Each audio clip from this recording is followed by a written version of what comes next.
do this.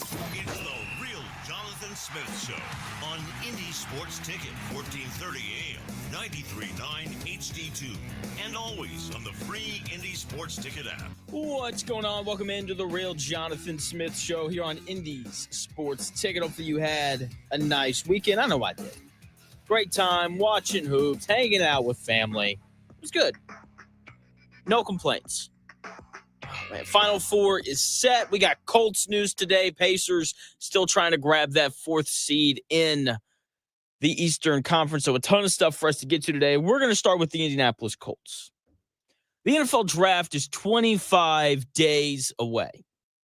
And I, like you, am just so pumped, so over the moon excited to see how Chris Ballard disappoints us this year. Now, I want to be negative because I, like you, don't trust Chris Ballard. No one does. The draft record as of late hasn't been too great. The free agency until this year had been non-existent. And that's why I can't be too negative, because so far, Chris Ballard this offseason has done a pretty good job. Okay, it's been mostly positive. They fire Gus Bradley. They hire Lou Anarumo, a very well-respected defensive coordinator across the NFL, a guy who put together a pretty elite Cincinnati Bengals a couple years ago when they played in the Super Bowl. When they did the impossible, they beat Patrick Mahomes in the playoffs. That guy is a really good defensive coordinator, and Chris Ballard did a good job going out and hiring him. Chris Ballard also addressed the needs in the secondary. Okay, they're bringing in not one, but two players that are legitimately good. Like, legitimately. I can't wait to watch the back end of this defense fly around on Sundays. For the first time in like the last 4 years, however long Gus Bradley's been in Indianapolis, the Colts will probably not have a bottom five defense in the league. Because that has been what this Colts defense has been during the time that Gus Bradley was here. They were bottom five, and their pass defense was just horrendous during Gus Bradley's entire tenure. Hopefully, Lou Anarumo helps fix that. Hopefully, Travarius Ward and Cam Bynum, the two free agent pickups that the Colts signed this offseason, hopefully those two guys show up and make the defense better. Chris Ballard did something else that I really like this offseason. The Colts let E.J. Speed leave. He's playing for the Texans now. Congratulations to the Houston Texans on getting worse. And congratulations to Jihad Campbell on probably being the Colts pick at number 14 overall. For those unfamiliar, he is a linebacker coming out of Alabama. He seems to be the consensus best linebacker in this NFL draft. Okay, so congrats to the Texans on getting worse. Congrats to Jihad Campbell on being picked 14th overall by the Colts. And congrats to Jonathan Taylor, who now gets to play against E.J. Speed. You know, that first, halfback power where they run it right at E.J. Speed and Jonathan Taylor meets him in the hole and he breaks a tackle and then he scampers for like another 30 yards. Can't wait for it. It's going to hit like crack. It's going to be awesome. I can't wait. None of that matters, though. As excited as I am about the defense, as excited as I am about the opportunity to play against E.J. Speed twice a year, as excited as I am about Lou Anarumo, it doesn't matter. I can't get excited for this Indianapolis Colts team because we don't know who's going to play quarterback. And none of it matters unless they have a quarterback who can legitimately play. Just ask Bears fans. or Browns fans, or the plethora of franchises that haven't had a good quarterback in the last 5 years. The most underwhelming part of the offseason so far was that Daniel Jones signing. That is the competition for Anthony Richardson going into OTAs and eventually training camp. It doesn't feel like a real competition because of how bad Daniel Jones was in New York. This is what we have, though. And it was reported this morning, or Shane Steichen said it this morning at the owners' meetings, that Daniel Jones and Anthony Richardson will be splitting reps with the ones at OTAs. And the most consistent quarterback will be the regular season starter. I say hooey. I still think it's going to be Anthony Richardson no matter what. They just continue to say all the right things to try to sell you and me on this idea that we're going to have a legitimate quarterback competition this upcoming, OTAs and training camp. I don't think it's going to happen. I think Anthony Richardson is the starter. Okay? Here's the thing, though. Because of how bad, and that's putting it nicely, Anthony Richardson has been these last 2 years. More specifically, this previous year where we got to see almost a full season out of him. People are going to be arguing and clamoring for Daniel Jones to be the starting quarterback. And when they make this argument, they're going to tell you about Jared Goff and Geno Smith and how great Sam Darnold looked last year and, Baker Mayfield, emerging as a really good starting quarterback down there in Tampa Bay. They're going to cite all of these retread quarterbacks that it has panned out for. And for some reason, because those 4 players turned it around, Daniel Jones should be the guy. And I have to be honest, it's a fair argument. I get it. I understand it. Here's the thing, though. Those 4 quarterbacks that I just listed, Jared Goff, Geno Smith, Sam Darnold, Baker Mayfield. You know what you're not doing with any one of those 4 starting quarterbacks? Like, if one of those 4 guys is your starter, you are not winning a Super Bowl. You might win 1 playoff game. So far, with those guys, that is the ceiling that we have seen. Okay, the best of those 4 is Jared Goff. Jared Goff has been surrounded by one of the best rosters in the NFL the last 2 years in Detroit. He had arguably the best roster in the NFL last year. He's 2-2 in playoff games during his time in Detroit. Arguably surrounded by the best roster in the NFL last year, and he lost in the divisional round to a rookie quarterback and a Washington Commanders team that doesn't know how to play defense. Oh, but the Lions, they were super injured last year. True. But everyone has injuries going into the playoffs. That's why the quarterback position is so incredibly important. It is the one position in the NFL that can elevate literally everything else. If your defense is bad or banged up, like the Lions were this last year, if you have a quarterback who can just consistently move the chains and you can control the football, then your defense is going to be better because they're just not going to be on the field as much. If your offensive line is bad, that's fine. You just have to have a quarterback who knows how to read defenses and get the ball out quickly. If your receivers are bad, you need a quarterback who can, decipher the defense and check to the run or find the path of least resistance in order to get the wide receivers the football. If your running game is bad, then, if you have a really good quarterback, then throw the rock around. Okay, so the injury argument for Jared Goff, I'm not going to hear. What I would argue is the next best quarterback on the list of retreads that have had some success is Geno Smith. Geno Smith has been so good in Seattle. He's made the playoffs once. He lost the only playoff game he's ever quarterbacked in. In fact, they lost 41-23. That's not very good. Sam Darnold, 14-3 last year. Lost in the first round of the playoffs to Matthew Stafford, a legitimately elite NFL quarterback. Also, that supporting cast for Sam Darnold, pretty good. That head coach that Sam Darnold had last year, pretty good. Great, I would argue. My point is, there's a reason why it didn't work out in the first locations for all of those guys. Like Jared Goff didn't work out in Los Angeles because for some reason Sean McVay didn't like Jared Goff.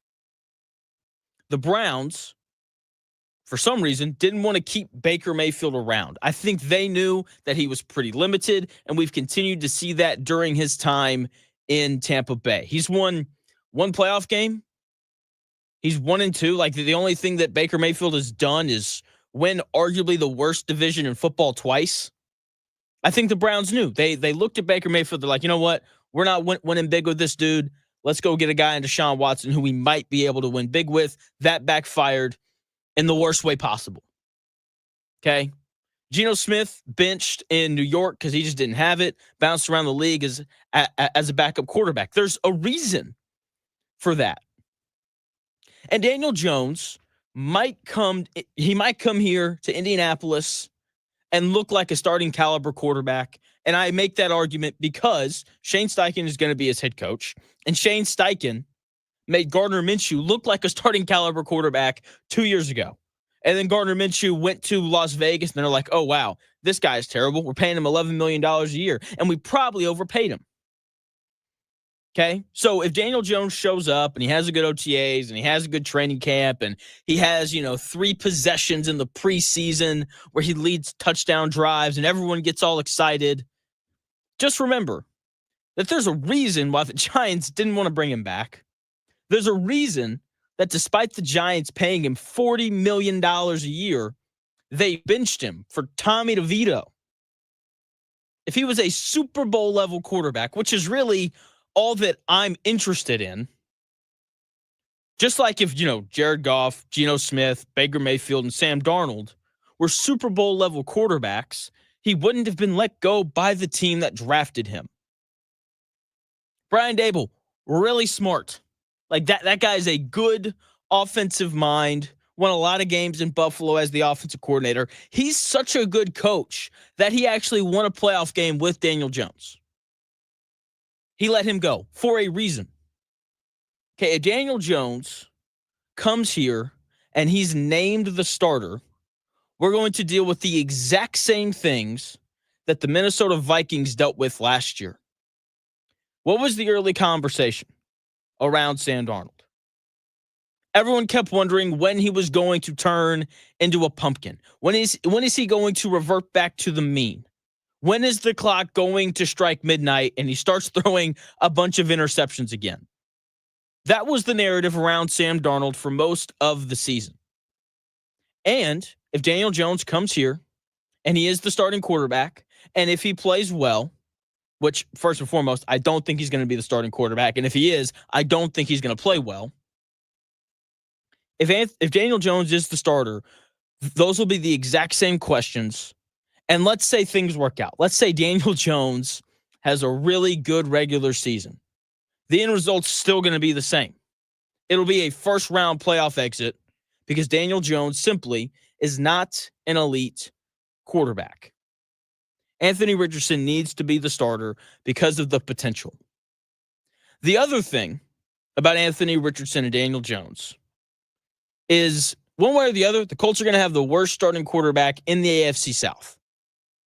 So if you're going to start one, it might as well be the guy with upside who might improve as the season continues on. CJ Stroud is the best quarterback in this division. Trevor Lawrence has a new coach again. Liam Cohen, he's responsible for helping Baker Mayfield put together the best year of his career last year. I expect Trevor Lawrence to be better this year than he was last year because of Liam Cohen. Cam Ward is probably, this is what everything points to right now, unless the Titans are putting up a pretty awesome smoke screen. Cam Ward's probably going to be the number 1 overall pick. I think that's going to be a good choice. Dude's athletic. He can throw it. He's accurate. All those things. And because he's played so much college football, I believe he's played 6 years, he will start his career as a better quarterback than Anthony Richardson and Daniel Jones. Titans have done a good job, shoring up that offensive line. Okay, and now they're bringing in a quarterback who is definitely going to be better than Will Levis.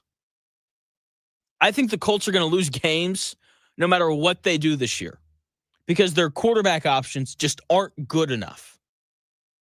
Okay, so here's what the Colts should do. Lose games with the player that still has upside.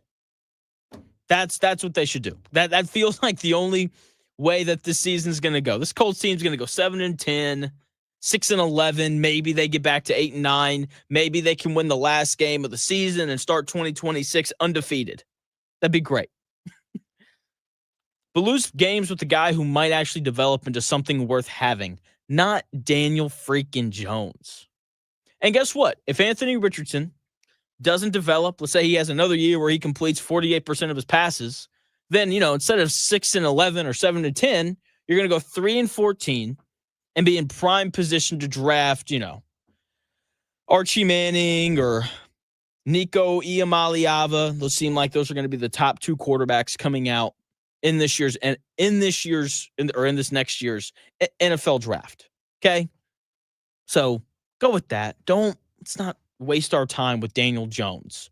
Okay. To go 10-7 and then get beat in the first round of the playoffs. Let's not waste our time doing that. Basketball season, it's in full swing. We got March Madness. We got the Final Four coming up this weekend. Purdue, tough loss to Houston. Man, they played hard. They played so freaking hard. It was fun to watch. That game, the effort level from Purdue defensively was really impressive. I can't wait to see what they look like next year because they're going to be much, much better. I'll tell you why when we come back here in about 4 minutes.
Unadulterated sports talk with unfiltered takes. It's the real Jonathan Smith Show on Indy Sports Ticket, 1430 AM and 99.5 HD2. Welcome back to the real Jonathan Smith Show here on Indy Sports Ticket. Thanks for tuning in, no matter how you're tuning in, whether that's YouTube, Indy Sports Ticket. If you want to head over there and subscribe, almost 250 subscribers over there. Maybe you're watching on Twitter at __ Jonathan Smith. You can follow me there as well. Just a ton of thoughts on everything. Basketball, baseball, the NFL, college football, college basketball, everything. Speaking of college basketball, Purdue lost a tough one to Houston. Purdue loses to Houston in the Sweet 16, 62-60.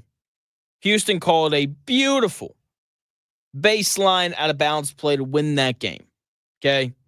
Let's get this out of the way now. Purdue fans, I know you're upset. I know you're disappointed that you lost.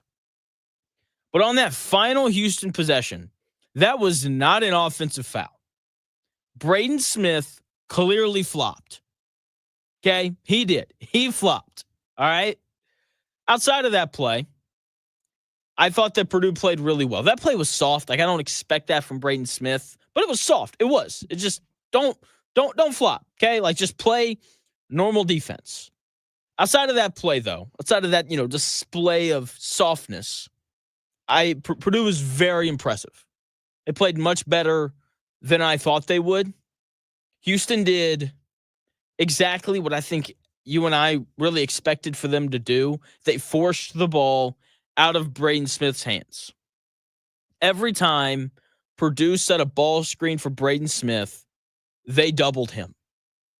Or they hedged really hard and they made him pick up his dribble and they made him give the ball up. And he made the right play most of the time. 15 assists, 3 turnovers. Those are almost Tyrese Halliburton level numbers. You can't play much better than that. You can't have, you can't have a bigger offensive impact than that when your opponent is constantly forcing the basketball out of your hands. Okay? He couldn't have played any better than what he did. He only got to take 7 shots. He was 2 of 7 on those 7 field goal attempts. But I think it's hard to be efficient when you're out of rhythm and when you're coming across half court, taking 3 dribbles, and then getting doubled literally every time down. It's tough to kind of find that rhythm. Like, that is something that takes you out of your rhythm. Okay? And because that's what Houston did, the game fell into the hands of the other guys. And I wouldn't say the other guys made a lot of shots, but they made enough. Camden Heide, who I love, by the way, I really hope he goes back to Purdue for another year. Camden Heide hit 3 threes. Fletcher Lawyer had 16 points. Miles Colvin only hit 1 3. He was 1 of 6, but it was a big one late in the game from the top corner. He was only 3 of 9 from the floor overall, which isn't great. Like, you probably want a little bit more out of Miles Colvin. CJ Cox, he had 7 points on 2 of 5 shooting. Purdue as a team only shot 8 of 27 from 3. And it was always going to be tough to win if they shot that poorly. 8 of 27 from 3, that's, like 29.6%. So you get to 30% because of rounding. You're welcome. So you pair that, which part of that is Houston doing a good job of getting the ball out of Braden Smith's hands and then doing a good job of recovering to shooters, okay? But then you throw in Trey Coffin-Wren's struggles. He only had 14 points and 5 rebounds in 36 minutes. I know he picked up 4 fouls. That didn't really impact how much he played or how he played. That game Friday night against Houston was the first time since December when Purdue played Auburn that Trey Coffin-Wren had a game where he played at least 30 minutes and didn't score 20 points. He struggled. He was not the normal Trey Coffin-Wren, who's been, one of the 5 best power forwards in the country all year. A guy who probably should have been an All-American. He wasn't that level of player. He wasn't. And credit to Houston. They defended him really well. They got those thick 6'8" guys who just kind of walled up. They didn't let Trey Coffin-Wren back them down. They didn't allow him to catch the ball really deep. They did a good job of guarding him without fouling. He only took 5 free throws. If Trey Coffin-Wren didn't score 20 points, it was going to be really tough for Purdue to win. Houston did everything that they should have done defensively to to Purdue. They forced the ball out of Braden Smith's hands. The other guys for Purdue, guys not named Trey Coffin-Wren and Braden Smith, didn't shoot the ball very well. They did a good job of defending Trey Coffin-Wren down on the block. Okay, they did everything that they were supposed to do. Houston did. Those 3 things should spell blowout for Purdue. Seriously, like going into that game, if someone had told you, hey, Purdue's only going to shoot 30% from 3, Braden Smith's only going to hit 2 shots. He's only, he will have 15 assists, but Trey Coffin-Wren's only going to score 14 points. Then you just said, oh, wow, Purdue's probably going to get it handed to him. Those 3 things spell blowout for Purdue normally. But they played some of the best defense that they have played all year. And that's why they had a chance to win that game late. I mean, the defensive effort and the intensity from Purdue was second to none. Once again, that is the best defense we have seen them play all year. LJ Cryer, Houston's leading scorer, was only 2 of 13 from the field. Houston only shot 38% from the field as a team. Once again, the defense from Purdue was impressive. If, Milos Uzan doesn't have the game of his life, 22 points, 8 of 17 shooting, and 6 of 9 from 3. If he doesn't do that exactly, Purdue wins that game, despite only scoring 60 points. When your 2 best players only combined for 21 points, that's what happened for Purdue. Because, Braden Smith only had 7, Trey Coffin-Wren only had 14. When your 2 best players only combined to score 21 points, it's going to be tough to win. And the big concern about Purdue all year is why they lost. What gets you beat in the regular season is usually what gets you beat in the postseason. They didn't have enough offense, Purdue. They didn't have enough offense to win that game. CJ Cox didn't get better throughout the course of the season. Miles Colvin didn't really get any better. Jakari Harris only played 8 minutes. He only took 1 shot. Fletcher Lawyer was, a good player in that game. He was their leading scorer. They just didn't have enough offense. And that is something that has to be addressed for Purdue in the offseason. Maybe that comes through player development, something that Purdue is excellent at. Or maybe it comes through the transfer portal. Maybe they sign a freshman who can really go score it. I don't know. That has to be addressed in the offseason. With that being said, a lot of these players should be back next year. There are certain teams in the world of college basketball that when the season's over, I just kind of expect for everyone to leave. And the list of that teams is just about every single team in the country, with the exception of Purdue. Purdue does an excellent job of retaining their players.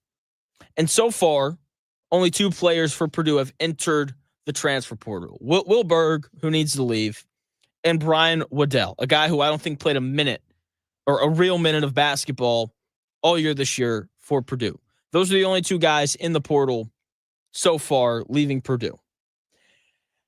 So those guys are gone. Caleb First is the only senior that's leaving, which means Braden Smith, Trey Coffin-Wren, and Fletcher Lawyer are all going to be back, and they'll be seniors. That's it's a really good group of 3 guys.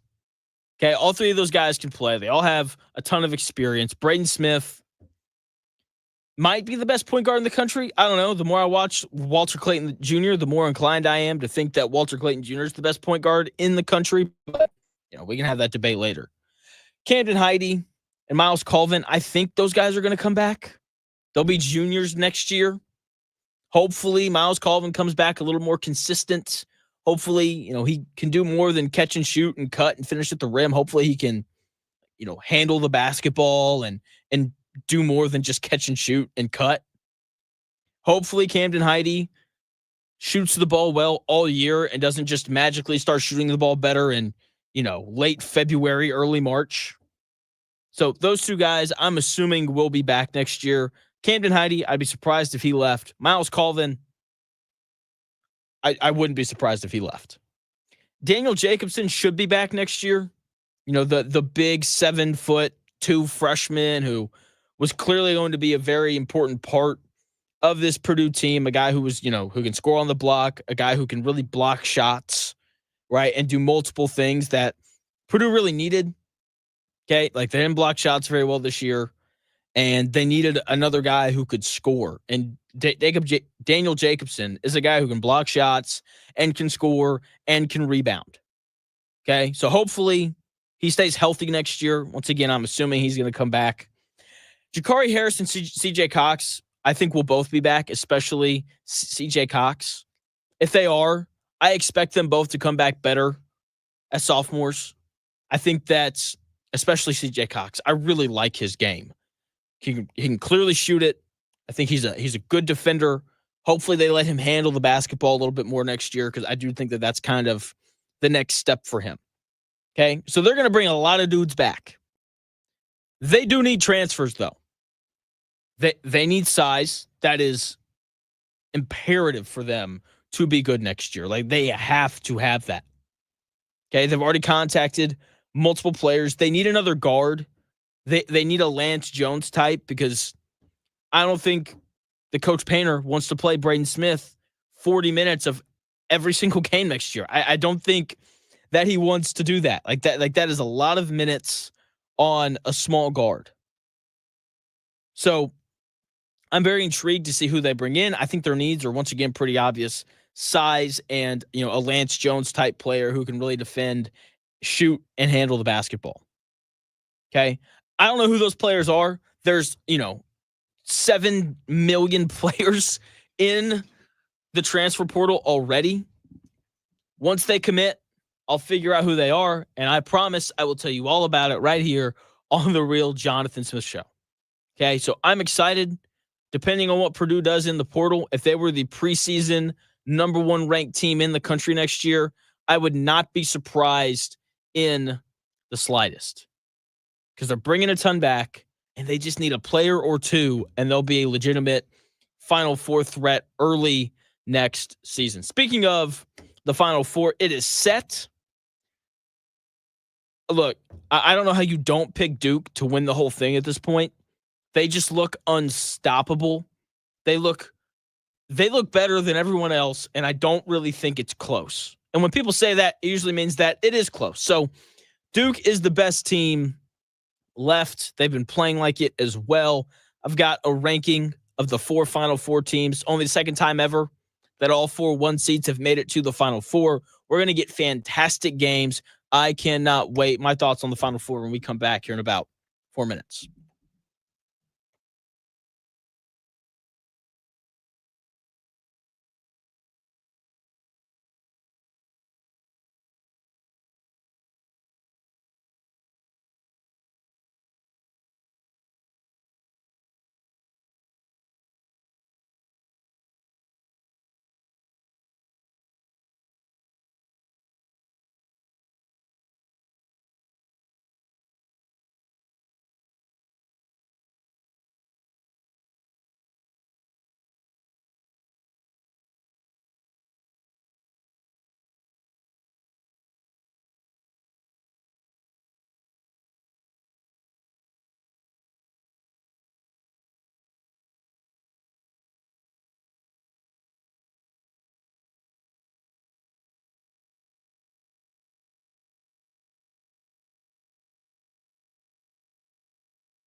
highlights in today's sports world.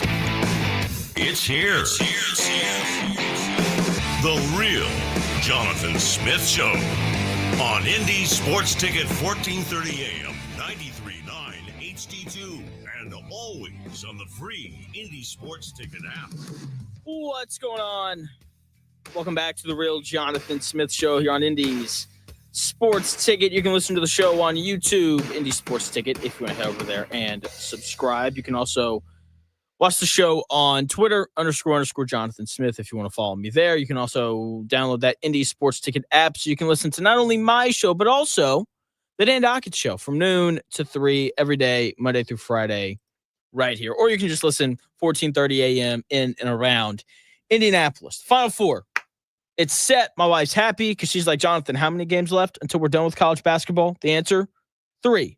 We got 2 Final Four games on Saturday, and then and a tradition as old as time, the NCAA scheduling national championship games on Monday nights. I can't wait. Can't wait.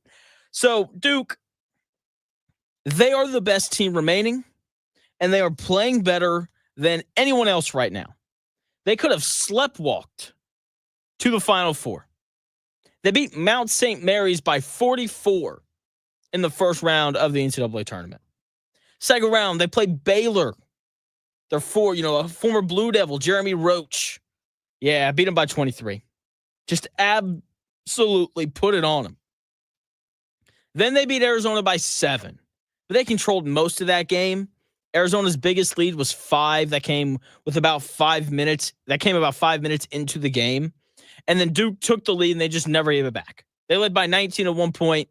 They controlled it. Even when Arizona made that push late in the game, Duke was like, oh, you're down by 5? And then they snapped their fingers, and all of a sudden they were up by 12. And then Arizona would whittle it down to like 4. And then Duke would snap their fingers, and they'd be up by 10. Okay? I mean, like, they controlled that entire game. They then play Alabama, one of the best offensive teams in the country. Yeah, they beat them by 20, held that prolific offense to 65 points. That team is loaded, and they have dominated the NCAA tournaments from the moment that it started. They've looked like the best team from the jump.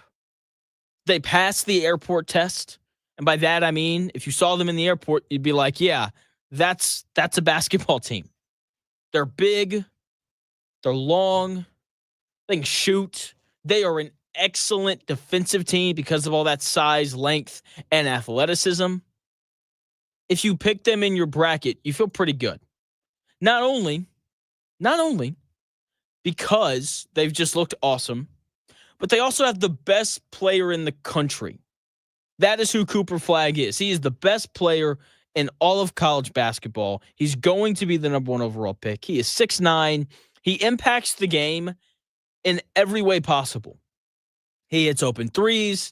He finishes at the rim. He rebounds. He blocks shots. He jumps passing lanes. He's the most impactful player in the sport. He's so good that we don't even talk about the other freshmen on this Duke team that are going to be like lottery picks. I love watching Knipple or Knuppel, however you say it. I love watching him play basketball.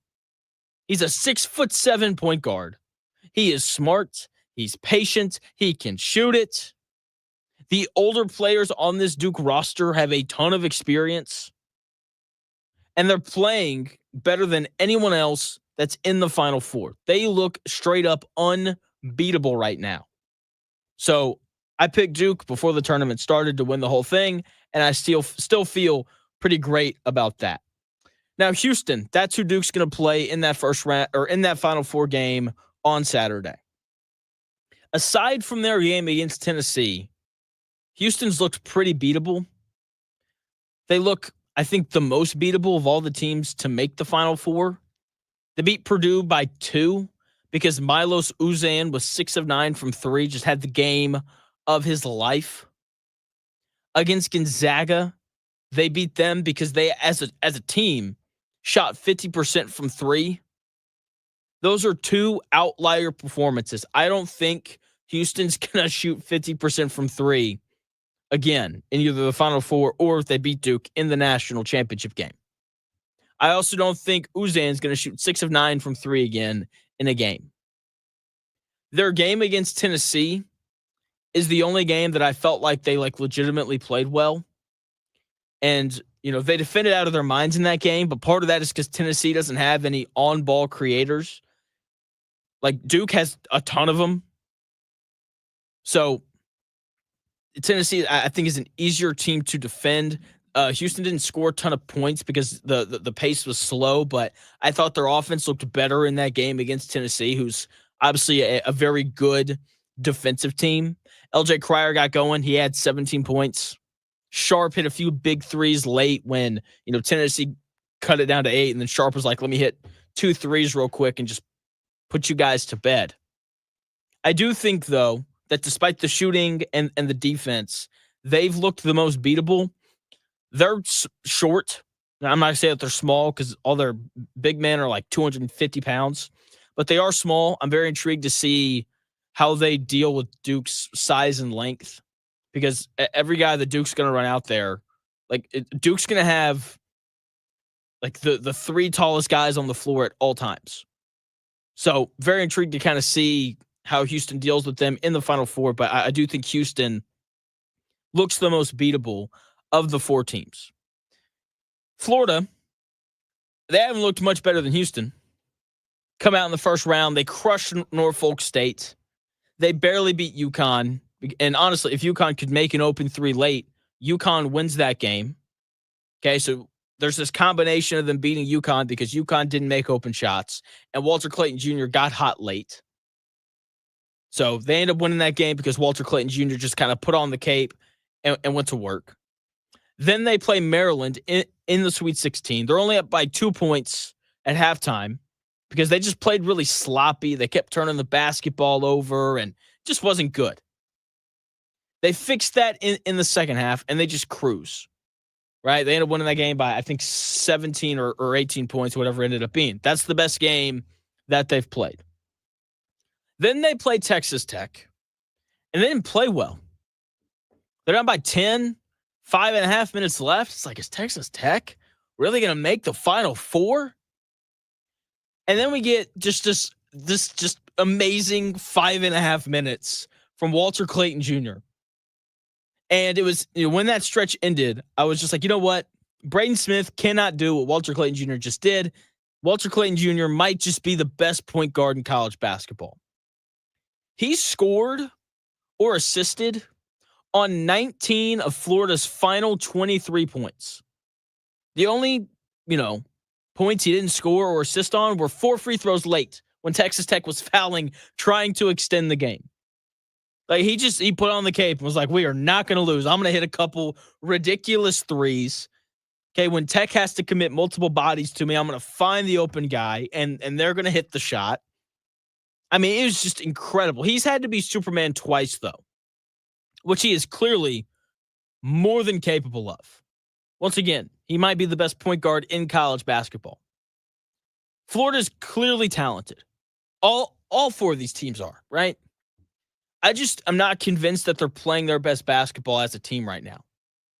And I don't know if you can count on Walter Clayton Jr. to bail you out again against the other 3 best teams in college basketball. They look to me like the 3rd best team coming into the Final Four based on how they've played in the NCAA tournament. And I know that they had they crushed Auburn earlier in the year at Auburn. It's the first moment everyone was like, oh, Florida, watch out. Team's really good at basketball. Okay, so Florida, I know they're talented. They're more than good enough to win the whole thing. There's a reason why they were the 2nd most popular pick to win the whole thing. But they're not playing at their best right now. And if you want to win the whole thing, it's nice to kind of be playing your best at this point in the season, like Duke is right now. Final team in the Final Four, it's Auburn. Your number 1 overall seed, a team that you could argue has been the best team all year from start to finish. But they come out, they play Alabama State in the opening round, and that first half just goes bad. They miss some open shots. They don't play very good defense. And you look up, And it's like, oh, like they're only about like 6 at halftime or 8, whatever it ended up being. And there's like, Auburn, I'm not going to say people disregarded them, but, it wasn't uncommon for people to pick them to lose to Creighton after that game. Since that first half against Alabama State, they've looked better than everyone not named Duke. They end up beating Alabama State by 20. They then play Creighton, where, they were a pretty popular upset pick. They beat Creighton by 12 with, Janai Broome only scoring 8 points. Chad Baker-Mazara goes out halfway through that game with this hip injury. He only played 21 minutes. And they win that game by 12 because Pettiford off the bench has been spectacular so far in the NCAA tournament. Then they play Michigan. And first half, kind of tough. Danny Wolf is just cooking. I'm like, man, if Michigan wins this game, Danny Wolf is the new owner of Auburn basketball. But they don't. Auburn just finds a way to win. And by finds a way to win, I mean they stopped Danny Wolf in the second half of that game. They just took him out of the game entirely. They locked in defensively. I think that's something we forget about Auburn. They are an excellent defensive team, and they can also really score it. Janai Broome finally had like a big game. He'd been good, but not great so far in the NCAA tournament. He gets, a little banged up. I thought he hyperextended his elbow. I guess he was fine. He finishes the game with 25 points and 14 rebounds and was 10 of 13 from the floor. Okay, he even hit 2 threes, I believe. Yeah, he did. He hit 2 threes. I mean, he just had an impeccable game. It's the first time we've really seen it from him. So he turns up. Pettiford just continues to be just this awesome force off the bench. He didn't play as well against Michigan State, but he got a couple big buckets late in that game. So in the Elite Eight, they beat Michigan State. And also, Janai Broome missed a decent amount of time in that game in the locker room because he got banged up. So despite Janai Broome being hurt, he had his first dominant game of the tournament. Once again, Tahad Pettiford continues to be really good. I think they're going to beat Florida. That's how I feel about it right now, just because of how well they're playing. Like, they have put out a much better product in what I think is a tougher section of the bracket than Florida has. Now, look, it's one game. Walter Clayton Jr. could go for 40, and, that could be it. So, very intrigued to kind of see how everything winds up going. Based on how teams are playing right now, I think Duke's going to play Auburn in the national championship game, and I think Duke's going to win. And that game would be awesome. It would be another rematch. Duke played Auburn earlier in the year when they did the ACC-SEC Challenge. Duke won that game. It's the only game that the ACC won in that SEC-ACC Challenge. That's right, SEC 15-1. And I think a rematch for the national championship game would be awesome because you could make a real argument that these have been the two best teams, not just in the month of March, but all year long. I think this is the game that we're most likely to get. I'm going to, kind of sit and think on it. I'll make my official prediction on Friday, but I'm excited. The Final Four is always one of the best events of the year. It's in San Antonio. Now, let me give you just a little bit of advice. This is what I'm going to do, and I would encourage you to do the exact same thing. I'm going to watch every single second of CBS and their coverage of the game because the game's in San Antonio. And I love Charles Barkley. And, he's pretty famous for making fun of those, quote, big old women down there in San Antonio. So if you want a good laugh, I would undoubtedly watch Charles Barkley as much as you can over the next few weeks. Now, last thing here, a little bit more football stuff. Frank Reich, former Colts head coach, has accepted a 1-year gig to be Stanford's interim football coach for the 2025 season. It's only 1 year. I would take that job. Frank Reich's going to show up. Stanford doesn't have any good players. I know that because they haven't really been able to participate in the transfer portal because they haven't really had a head coach. Andrew Luck's the general manager out there, I believe. Him and Frank Reich, they're gonna, they're gonna set the college football world on fire. They're gonna go 2-10 in the ACC, and I'm gonna laugh at the entire thing. I don't blame Frank Reich for doing this at all. He's not going to get another NFL job, at least not as a head coach. Maybe he can land one as an offensive coordinator. I don't know, but he's going to go out there. It's a one-year deal. We're probably paying him a whole bunch of money to do this job, and he's going to lose a whole bunch of games, and he's going to get paid a lot to do it. So don't blame him. Congratulations to Frank Reich on the mass amount of money he's about to make to then go and lose all of that money. Can't wait. Congratulations to him. When we come back at 11 o'clock, more on the NFL.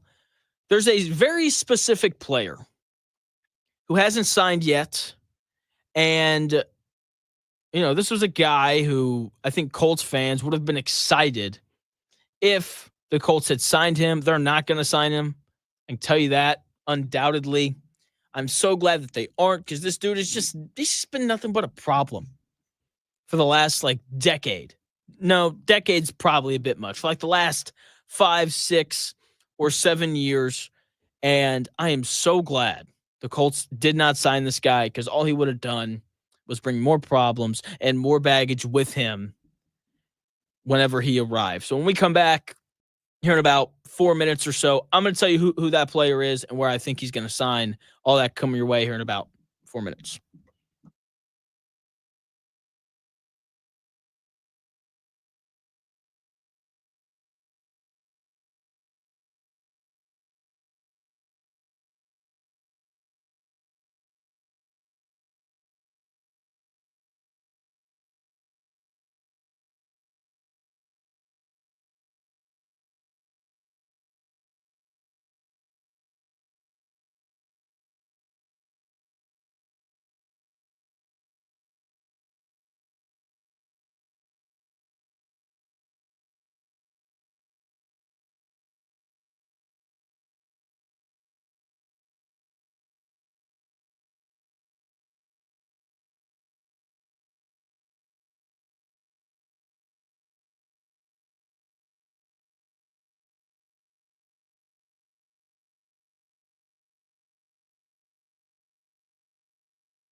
do this.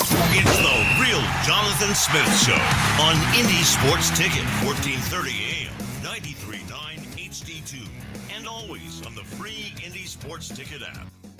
What's going on? Welcome to the Real Jonathan Smith Show here on Indy's Sports Ticket. Hopefully you guys are having a nice week. I know I am. Great weekend. Great Monday. We got Colts news. We got NFL news. Owners are meeting. People are speaking. And it's interesting. You know who's not, though? You know who's just sitting on his hands? Just enjoying all of the attention? Aaron Rodgers. Aren't you glad, over the moon, that the Colts did not try to sign Aaron Rodgers? He still hasn't signed. The Vikings were like, hey, we would love to have you here. And he was like, yeah, sure, let me think about it. And he's thought about it for like 3 weeks. To a point where the Vikings are like, you know what? Now we're good. JJ, you're the new starter. And currently it's the Pittsburgh Steelers. He's just holding the Steelers hostage. I don't know if I want to play. I really like you, Mike Tomlin. You know, you're my guy. But I don't know if I want to play or not, you know? And I'm just so glad that the Colts decided not to participate in this ridiculous idea of signing 42-year-old Aaron Rodgers, because you knew it was never going to be normal. You knew it was going to look something like this. And honestly, I'm glad that the Colts signed Daniel Jones over Aaron Rodgers, because now there's no circus. There's no circus whatsoever. Well, yes, there is, because it's the Colts, and the Colts are always going to be a circus. That's just who they are. But there's no Aaron Rodgers circus where people are talking about him all the time, every single day. Because let's be honest, no one cares about Daniel Jones. What people do care about, however, is the NFL draft. The NFL draft is 25 days away. And I, like you, am intrigued, excited to see how Chris Ballard disappoints us this year. How is he going to, spice up whoever he takes? We got Sam Ehlinger in the 3rd round. We don't know why the best quarterback in this draft fell to the 3rd round, but we're very happy that he did. I can't be too negative, though. That it wouldn't be fair of me, because Chris Ballard has put together a pretty nice offseason so far. Wouldn't call it great, but it definitely hasn't been terrible. It hasn't been like previous years where he just sits on his hands and is like, NFL draft, baby. Can't wait. No, he's been a little more proactive. He's done some important things. Fired Gus Bradley. Hired Lou Anarumo, a very well-respected defensive coordinator. A guy who has beaten Patrick Mahomes in the playoffs. That's important to me. That's the best quarterback in the NFL. It's a guy who doesn't lose in the playoffs. If you have a win over Patrick Mahomes in the playoffs on your resume, I am immediately going to like you more, because that means that you dialed it up, as they say. And you found a way to beat the best quarterback in the NFL right now. Okay, so not only did Chris Ballard do that, but he also addressed the needs in the secondary.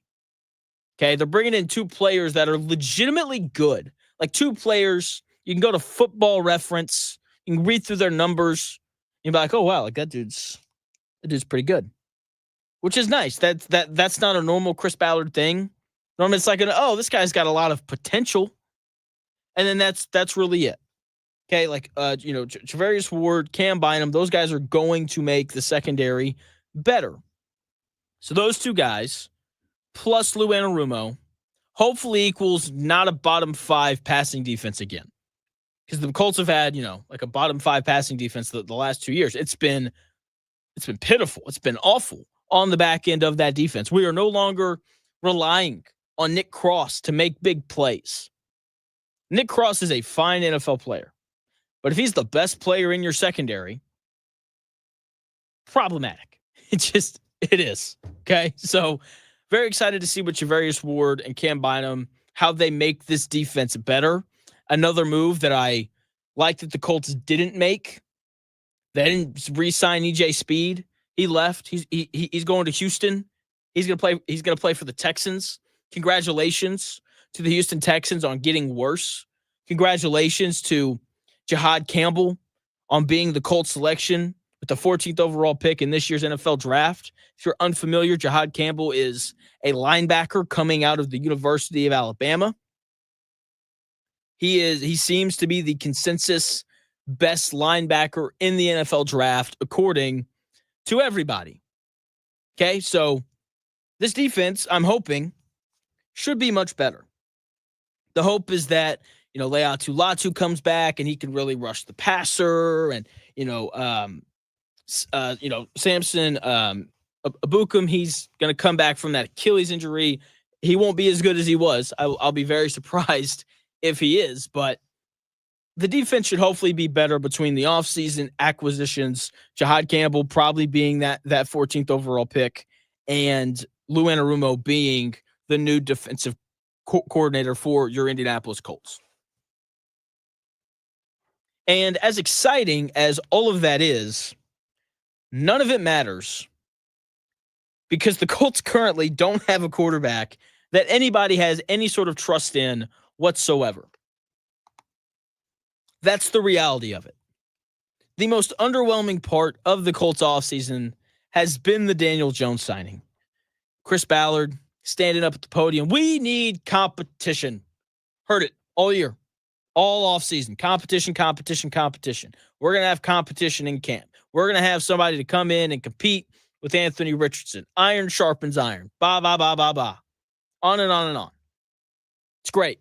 I agree with all of it. Competition makes people better. The issue is I'm just not convinced that Daniel Jones is legitimate competition for Anthony Richardson. It doesn't feel like a real competition because of how bad Daniel Jones was in New York. And this is what we have, though. This is the reality of the Indianapolis Colts quarterback situation. It was reported this morning that Shane Steichen said that Daniel Jones and Anthony Richardson will split starting reps in OTAs, and the most consistent quarterback will be the regular season starter. And the reviews on this are actually pretty mixed. We, once again, have a split fan base. Last year, there was the Anthony Richardson crowd. He needs to develop high ceiling potential. And then we had the Joe Flacco crowd. We want the old guy that can't move and can kind of throw the football well. Those were the two arguing parties. And now we have the Anthony Richardson camp. Potential. Young. Give him time. And then we have the Daniel Jones crowd. Let's ignore that he got benched for Tommy DeVito. And let's play this guy because Anthony Richardson's done. It's really funny. And the people in that Daniel Jones camp making the argument for Daniel Jones to be the starter, they have a good argument. They're going to cite every one of the retread quarterbacks in the NFL. They're going to bring up Jared Goff, even though one could argue he's not really a retread because, what team in the NFL wouldn't give up Jared Goff for Matthew Stafford? Right. Right now, yet alone, 4 years ago, whenever that trade happened. But they're going to cite dudes like Jared Goff, Geno Smith, Sam Darnold last year, Baker Mayfield, and the success he's had in Tampa Bay. Because those four players turned it around, there's an idea that Daniel Jones could also turn it around. I am not convinced that he can. I hope so, I guess. If he's going to be the starting quarterback, then I hope that he turns it around. Okay? But here's the thing. All four of those quarterbacks have something in common. Actually, 5, because we can definitely put Daniel Jones in this group. If any one of those 5 guys are your starting quarterback, then you are not winning a Super Bowl. All Baker Mayfield has done in his time in Tampa is win the second worst division in football and win one playoff game. He's 1-2. Jared Goff has been surrounded by one of the best rosters in the NFL the last 2 years that he's been in Detroit, especially this last year. He's 2-2 in playoff games.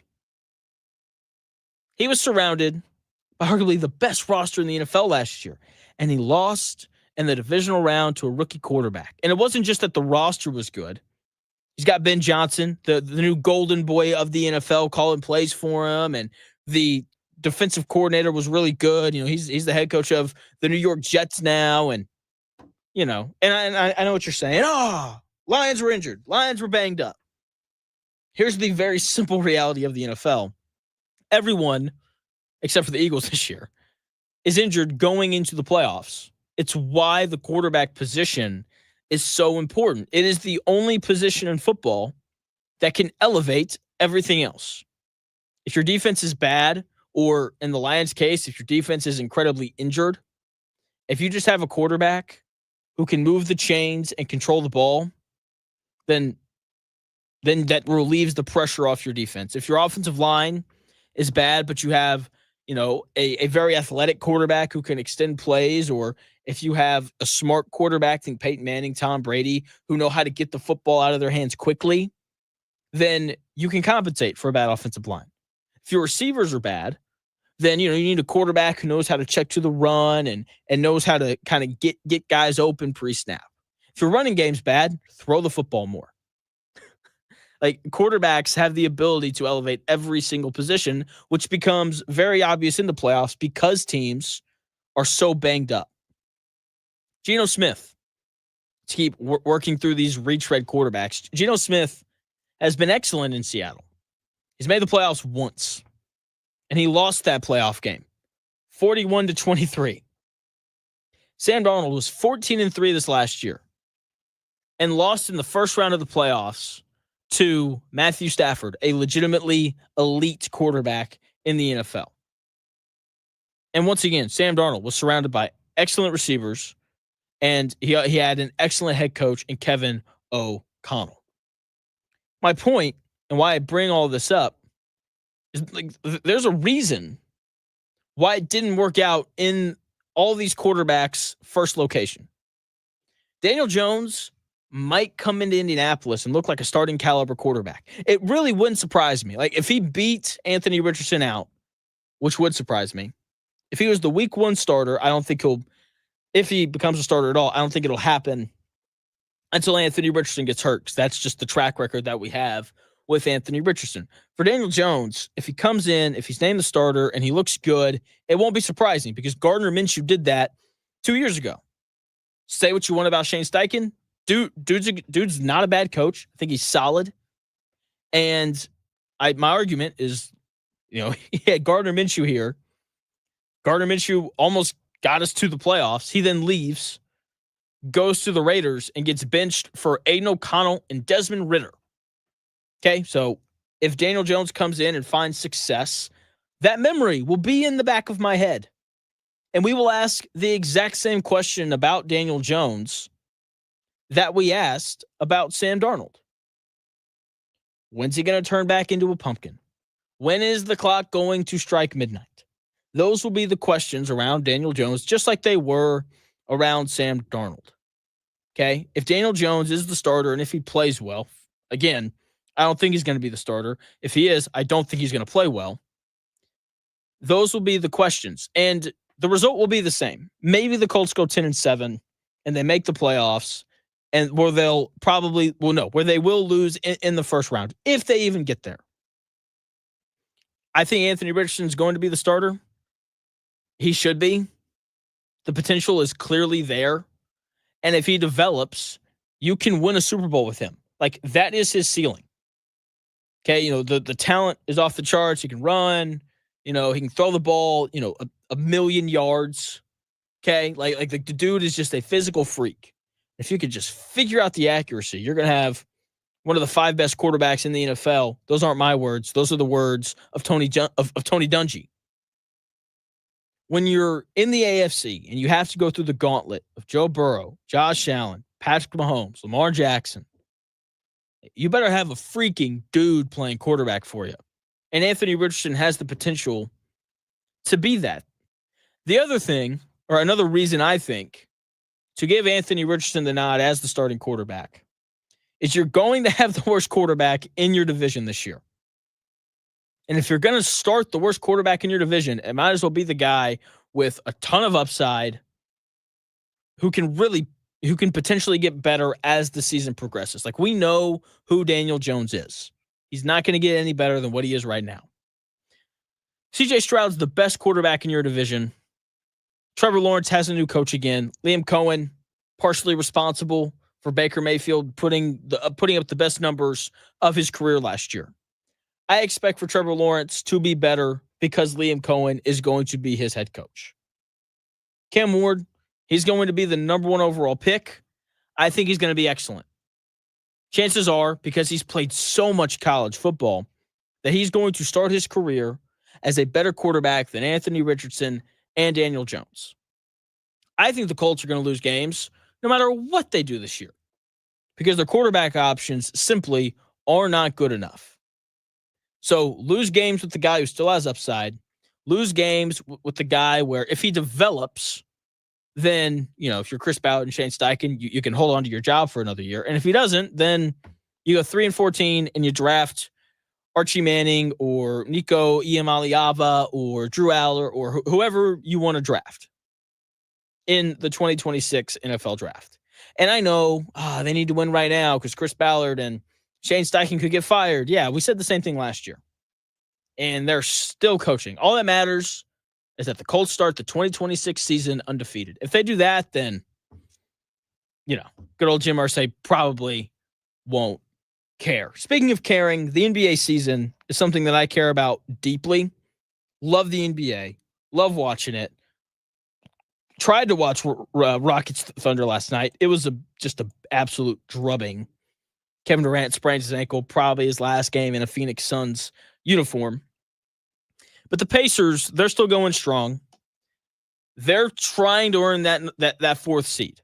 And it's very important that they do so, secure home court advantage in the first round. That'd be awesome. Okay. It'd mean that they had a better regular season this year than they did last year, right? They had the 6th seed last year. They're probably going to be the 4 this year. So I'm going to update you on that race for the 4th seed. I'm going to tell you why the Pacers will earn that 4th seed when we come back here in about 4 minutes.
it may, one day, be a must-listen for sports enthusiasts. Yeah, and monkeys might fly out of my butt. Uh-oh. The Real Jonathan Smith Show on Indy Sports Ticket 1430 AM, 93.9 HD2, and always on the free Indy Sports Ticket app. What's going on? Welcome back to the Real Jonathan Smith Show here on Indy Sports Ticket. Thanks for taking the time out of your day to tune in, no matter how you're tuning in, whether that's YouTube, Indy Sports Ticket, if you head over there and subscribe. Maybe you're watching on Twitter, _ Jonathan Smith, if you want to follow me there. Or maybe you can also listen on that Indy Sports Ticket app, which you can download wherever you find your apps. Trust me, you want to download it. You can listen to me there every day from 10 to noon, and then you can tune into the Dan Dockett Show right after noon to 3 on that Indy Sports Ticket app, wherever you are at. Now, your Indiana Pacers, they're going to play tonight at home against the Sacramento Kings. Big game. Pacers are 7-3 in their last 10 games. They got crushed by the best team in the NBA, the Oklahoma City Thunder, on Saturday night. They lost by 21. It's a lot. But it's not a big deal. No one seems to beat the Oklahoma City Thunder. Okay, like there's a reason why 70 wins for them is still in play. It is. Like this is an excellent basketball team. Second highest net rating in the history of the NBA. Only trailing the 95-96 Bulls, the best team ever. So tonight, Pacers have an opportunity to get back on track, even though not really. Like I said, 7-3 in their last 10. They're playing well. Okay, so they're going to play the Kings tonight at home. In fact, 6 of their final 8 games are all at home. And this is a game that the Pacers should win and also need to win. The Kings are currently in 10th. They're the 10 seed in the Western Conference, but they're sliding 3-7 in their last 10 games. And what the Sacramento Kings did at the trade line is truly incredible. DeMar DeRozan and Zach LaVine didn't win games together in Chicago. They actually couldn't stand each other in Chicago. So the geniuses running the Sacramento Kings are like, hey, we want to make the play-in Zach LaVine, DeMar DeRozan. What a duo that would be. Let's put them back together. I bet it works out here in Sacramento. It hasn't. Okay, they are 10-12 since the trade deadline. Once again, this is a game the Indiana Pacers should win, and it's one that they need to win because they're still fighting, trying to earn that 4th seed in the Eastern Conference. They currently have a 1.5 game lead over the Pistons for the 4th seed. The Pistons are currently the 5 seed. And they have a 3 game lead over the Milwaukee Bucks. And the Pacers are going to earn that 4th seed, despite starting 10-15 on the season. The Pacers have the 19th toughest schedule in the NBA with 8 games remaining. And there's a real scenario where they win those final 8 games. More on that here in a second. The Pistons, however, have the 3rd toughest schedule remaining in the NBA with 7 games to go. And the Bucks have the 25th toughest schedule in the NBA with 9 games left. The injuries favor the Pacers. And it is a large part of why I think they will secure that 4th seed. Damian Lillard, sadly, he's still out with blood clots. I hate it for him. Like, that's got to be terrible. Like, you're revving up, getting ready for the playoffs, and then all of a sudden you're out indefinitely with a very serious thing going on. Cade Cunningham, he's out for the Pistons. He didn't play again last night. He's got a calf contusion. So a bruise on his calf, I guess. I don't know. Sounds kind of soft to me. Even though the Pistons are not soft. I don't know if you saw what happened last night. Like, legitimate fight in the NBA. You know, usually when NBA guys fight, they don't really fight. They just, like, get in each other's faces and they just say a lot of words. Not the Pistons. They will, like Isaiah Stewart is certified crazy, okay? They will fight you. And they fought the Timberwolves last night. 5 guys got tossed. Anyway, Cade Cunningham, he's out with a calf contusion. Pacers, pretty healthy with a relatively weak schedule. Okay. Yes, I know, you know, the got some center injuries, but as long as Halliburton and Siakam are playing, the Pacers should be fine. Okay. So here's the Pacers' schedule to finish the season and why they could legitimately go 8-0 to close the season. They have the Kings tonight at home. They get the Hornets at home. No LaMelo for the rest of the year for Charlotte. So that's a big deal. They get the Utah Jazz at home. They go to Denver. That'll be tough. They get the Wizards at home. They get the Cavaliers at home. They get the Magic at home.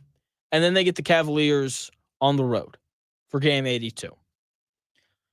When you look at the quality of opponents, the Pacers should simply beat the Kings, the Hornets, the Jazz, and the Wizards. 3 of those 4 teams are currently trying to capture the flag. The Hornets, Jazz, and Wizards, they're tanking. They want Cooper Flag. All 3 of those games are at home. The Kings at home tonight are not good. They're not a good basketball team. They don't defend.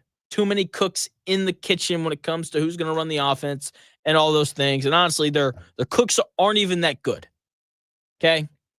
The game on the road against the Nuggets will be tough. That is the one where it's like, look, the Pacers are going to lose any game. It's going to be that one because it's Jokic and Aaron Gordon is shooting the crap out of the ball and all those things. The Nuggets look really good. You don't want to play any Western Conference teams right now because everyone is jockeying for a position in those Western Conference standings. Everyone's like less than 2 games apart coming down to the wire. And good news for the Pacers, they only have 2 games against Western Conference opponents, the Kings and the Nuggets, remaining on their schedule. So that Nuggets game on the road, that's going to be tough. They're going to get the Magic at home. Now the Magic are an excellent defensive team, but they can't score. More specifically, they cannot shoot. They have the 4th worst offense in the NBA when you look at offensive rating on the year. Okay, like they're bad offensively even when Paolo Banchero and Franz Wagner are both available. Okay, like they don't have enough offense. The Pacers should beat them. By the time they play the Cavaliers, right, in game 79, Cavaliers should have the number 1 seed in the Eastern Conference locked up. They'll probably rest their players. If they do, Pacers should win both of those games, game 79 and game 82. I don't expect them to go 8-0 down the stretch.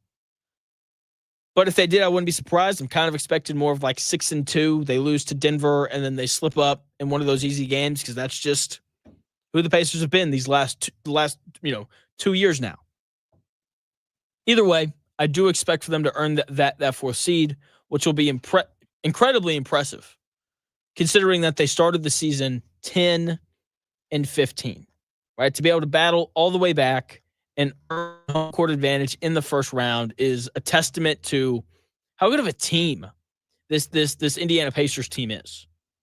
Okay, like they are going to be an incredibly tough out, no matter who they play in the playoffs. Let's say that they earn that 4th seed. You know, they're going to play probably the Pistons in the first round. That series will actually be a ton of fun. And then in the second round, they're probably going to play Cleveland unless they collapse and Boston just keeps surging. Boston, by the way, they've won 8 games in a row. Pretty impressive. Like, the Pacers are going to be incredibly tough for Cleveland because of just how good they are offensively and how much better they are on the defensive end of the floor compared to last year. So, Pacers rolling. Hopefully they can keep it rolling tonight. Purdue, they are no longer rolling. Their season is over. Purdue lost to Houston Friday night, 62-60. Houston called a beautiful baseline out of bounds play to win the game. Let's get this out of the way. That was not an offensive foul on Houston on that final possession. Braden Smith clearly flopped. He did. It was like, when it happened, I was like, that's really annoying. Outside of that display of softness, Purdue was very impressive. They played much better than I thought they would. They battled. They competed the entire way. Credit to Houston. They did what like no one else has been able to do all year. They did an excellent job of not allowing Braden Smith to have too great of an impact on the game. They forced the ball out of his hands every time he touched it. Every time Purdue set a ball screen, they trapped him off of it. And he made the right play most of the time. He had 15 assists and 3 turnovers. Those are, Tyrese Halliburton level assist to turnover ratio numbers right there. You can't play much better than that when your opponent is constantly forcing the basketball out of your hands. Okay? Like, seriously, I mean, he played really well. He only got to take 7 shots. He was 2 of 7. Do you want him to be better than that? Of course. I think it's hard to be efficient, though, when you don't really have a rhythm. And getting doubled all the time is something that will take you out of your rhythm. Houston is an excellent defensive team. They're not big, but they're just incredibly fast. Like, they close to shooters really quickly when they, are rotating around the edge of the defense. Like they would double Braden Smith. He would make the right pass, and then everyone else would just be covered, which doesn't make sense. Usually when you put 2 on the ball, someone gets open. So all things considered, I thought Braden Smith did an excellent job of dealing with, the blitzes and the double teams that Houston sent his way. And usually, or no, not usually, my thoughts on Purdue have really been the same all year. If you take Braden Smith out of the game, if you make things tough on him, if you don't allow him to score, Purdue's going to finish the season 9-1 in games where Braden Smith scored 20 points or more. So when you can take away his scoring ability, like Houston did, I'm just not going to expect Purdue to win. I'm going to expect them to lose. And then you pair that with the lack of shooting and Trey Coughlin not having a great game, I expect for Purdue to get blown out. But they didn't. They hung in there. They were just incredibly tough.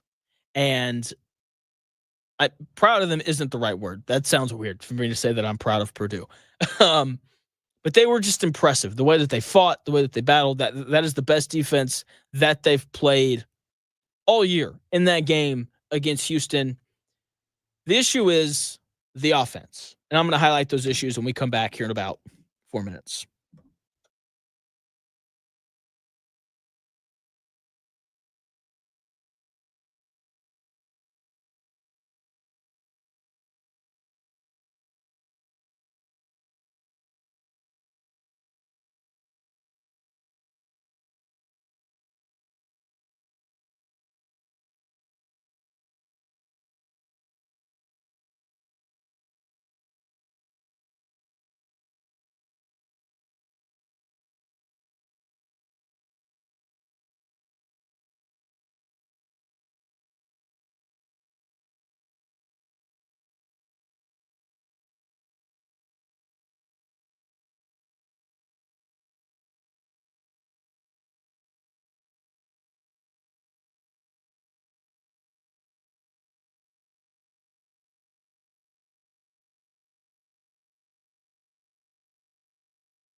The best takes.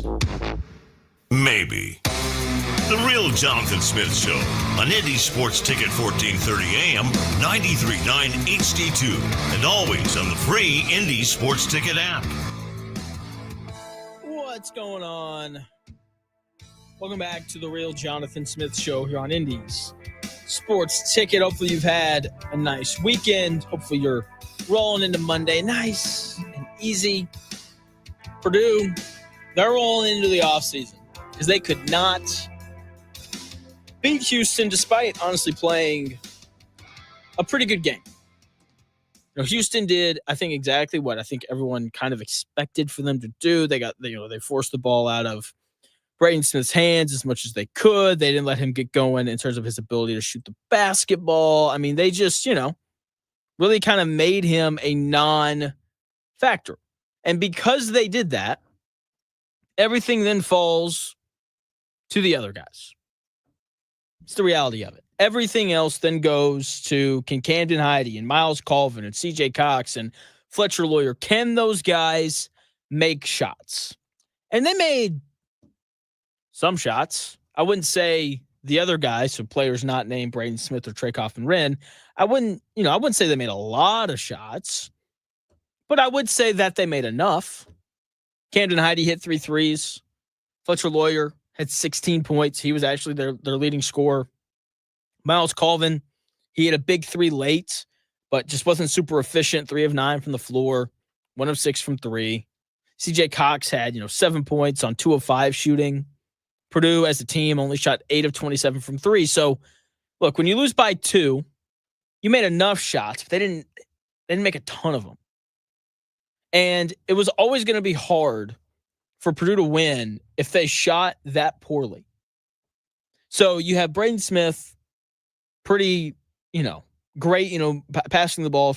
15 assists is impressive. But, he didn't score a ton, only 7 points. So you've got, a lack of scoring from Braden Smith and a lack of shooting from your other players. And then you throw in the struggles that Trey Coffin-Wren had. 14 points, 5 rebounds in 36 minutes of play. And that's just not enough impact from him. Like if Purdue was going to win this game, they were going to have to get something a little extra from Trey Coffin-Wren, a guy who has been one of the 5 best power forwards in college basketball this year. Okay, this was the first time. Friday against Houston was the first time since December when Purdue played Auburn that Trey Coffin-Wren played at least 30 minutes and he did not score 20 points. He wasn't the guy that he's been all year.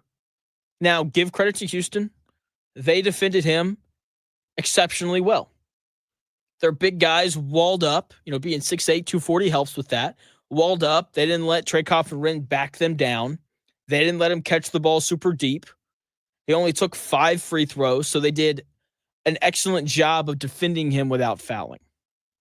If Trey Coffin-Wren wasn't going to score 20 points, it was going to be really tough for Purdue to beat Houston. So let's just take all of this into account. They didn't shoot the basketball well. Trey Coffin-Wren didn't score it like he normally does. And Houston did an excellent job of taking Braden Smith's scoring ability out of the game. Usually when all 3 of those things happen, Purdue gets blown out. That's what should have happened. But it didn't. Because Purdue played some of the best defense that they've played all year. That's why they had a chance to win that game late. LJ Cryer, Houston's leading scorer, was only 2 of 13 from the field. Houston shot 38% from the field as a team. That's not very good. And if Milos, however you say it, Uzan doesn't have the game of his life, 22 points, 6 of 9 shooting from 3, 8 of 17 from the field. If he doesn't do that, then Purdue wins that game and holds Houston to under 60 points. If you're Purdue and your 2 best players only combined to score 21 points, it's going to be tough to win. And what gets you beat in the regular season is usually what gets you beat in the postseason. And Purdue didn't have enough offense outside of Trey Coffin-Wren and Braden Smith all year. They didn't. And that is something that they're going to have to look to add in the portal. A lot of these players that were on this Purdue team, they will be back next year. So far, Will Berg and Brian Waddell are both in the portal. No one else has entered. Caleb First, I believe, is graduating. He's the only senior on the roster. So Braden Smith, Trey Coffin-Wren, and Fletcher Lawyer will all be back as seniors next year. I think Camden Heide and Miles Colvin are going to come back. They'll be juniors. If Miles Colvin left, I wouldn't be super surprised. I do think that Camden Heide will stay. Daniel Jacobson should be back next year. Hopefully he can stay healthy. Big 7'2" freshman who can score it on the block, and he can block shots and rebound, things that Purdue really needed help with this year. So hopefully he's back. Hopefully he's able to stay healthy. Jakari Harris and CJ Cox will hopefully be back. If they are, I expect them to both come back as better players as sophomores. But even if everyone comes back, Purdue still needs transfers. I love Purdue's ability to develop players. I think it's one of the staples of their program. But you can't rely on that. Purdue needs some transfers. More specifically, they need some size, and they need a guard who can kind of play that Lance Jones role of, I can score, I can knock down threes, but I'm really here just to spell Braden Smith for 4 minutes. That's what they need. And they've already contacted multiple players like every other team in the country. I don't know who they are. Once they commit, I'll figure it out from there. But, there's 7 million players in the transfer portal right now. And I just don't really feel about learning about all 7 million of them. So when guys commit to Indiana and to Purdue, then I will gladly talk about them. Okay. So the Final Four is set. Houston is one of them. Only the second time ever that all 4 1 seeds have made the Final Four. Duke's the best team. They're playing better than anyone right now. They could have sleepwalked to the Final Four. They beat Mount St. Mary's by 44. They beat Baylor by 23. They beat Arizona by 7. But they controlled most of that game. Arizona's biggest lead was 5. That came literally 5 minutes into the game. Once Duke took the lead, they never gave it back. Duke led by 19 at one point. And every time Arizona would make that push late to bring it to like 4, Duke would just go on a little run and go back up by 12. And then Arizona would bring it back down to 5. And then Duke would go on a little run and they push it back up to 11. They're like, it's like watching a Mike Woodson coach team play. Arizona just couldn't quite get over the hump. So they beat Arizona in the Sweet 16 by 7. Then they play Alabama, arguably the best offense in college basketball. Yeah, they beat them by 20. Held that prolific Alabama offense to only 65 points. I mean, they just dominated the NCAA tournament. They've looked like the best team because they are the best team. Duke is big, long, they can shoot, they can defend. And if you pick them in your bracket, then you're probably feeling pretty good. Cooper Flagg, he's the best player in college basketball. And the other guys on his team are pretty good as well. They have other freshmen who are going to be lottery picks that we don't even talk about. That's how good Cooper Flagg is. Like Con Knipple, smart, patient. He's 6'7", playing point guard. He can shoot it. Love watching him play. They've got older players that have experience and can make big plays when you need them to. Of all the teams going into the Final Four, they're playing better than all of them. They have dominated the tournament from the moment that their first game tipped off against Mount St. Mary's. And I've got them winning my bracket, and I feel pretty great about it. Houston, aside from their game against Tennessee, they've looked pretty beatable. They look like, honestly, the most beatable team to make it to the Final Four. They beat Purdue by 2 because Uzan goes 6 of 9 from 3. They beat Gonzaga because LJ Cryer goes for 30, and they shoot 50% from 3 as a team. Those are 2 outlier performances. Like Uzan's not shooting 6 of 9 from 3 again, and Houston as a team is not shooting 50% from 3 again. It's not happening. Their game against Tennessee is the only game where I felt like they played really well. They defended out of their minds. Part of that is the Tennessee offense is not very good.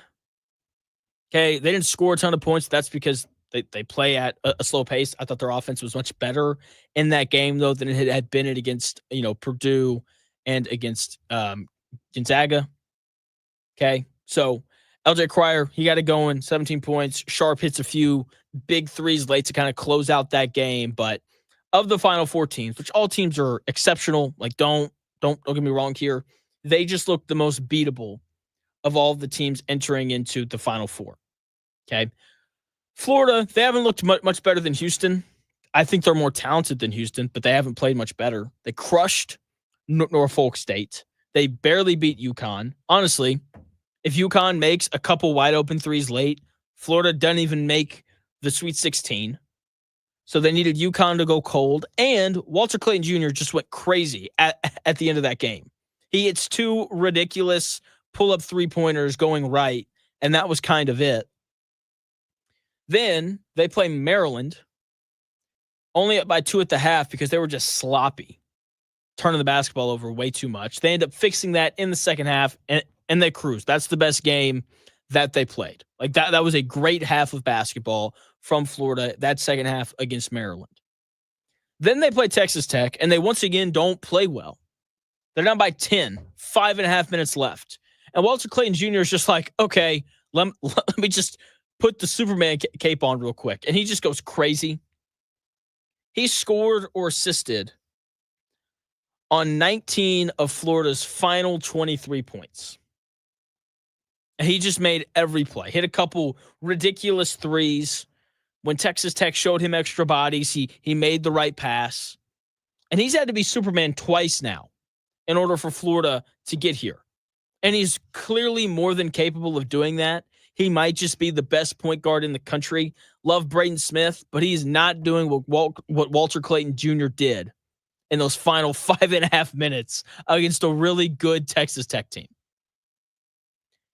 And this Florida team, as talented as they are, look, there's a reason why they were the second most popular pick to win brackets this year.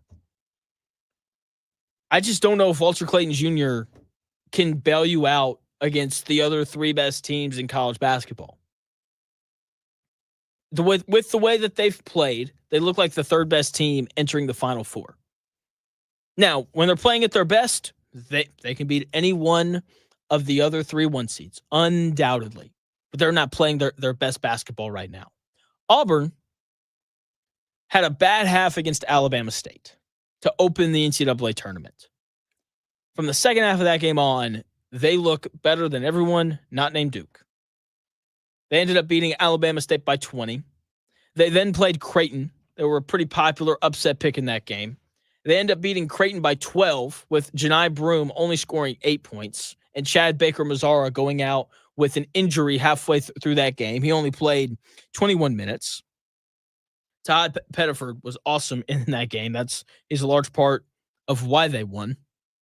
Then they play Michigan, who they beat by 13. Had a rough first half. Danny Wolf really had it going. For a minute there, I was like, is Danny Wolf the new owner of Auburn basketball? Like, is he going to beat him in the first round at Yale and then the following year beat him in the Sweet 16 at Michigan? Like, that'd be pretty cool. Didn't happen. Auburn was like, you know what, Danny Wolf, you're just not going to score again. And he didn't. It was really impressive defense from Auburn. Once again, Todd Pettiford, he goes for 20 off the bench. And when he's got it going, good luck beating Auburn. Seriously, like when Todd Pettiford is scoring the way that he did against Creighton and Michigan, like they are a tough team to beat. And they needed him to do that because Janai Broome wasn't great against Michigan, wasn't great against Creighton, but he was dominant against Michigan State. Despite, playing that game banged up, looked like he hyperextended his elbow and then he came back in. Didn't matter. Dude dominated. 25 points, 14 rebounds. He hit 2 threes. He was 10 of 13 from the field. That was his first really dominant game of the tournament. So they look really good. Based on how teams are playing right now, I think we're going to have Duke playing Auburn with a chance to win the national championship game. Okay, these two teams played earlier in the year, played at Cameron indoor, at Duke in the SEC ACC Challenge. It's the only game that the ACC won in those matchups, and the game was excellent, absolutely excellent.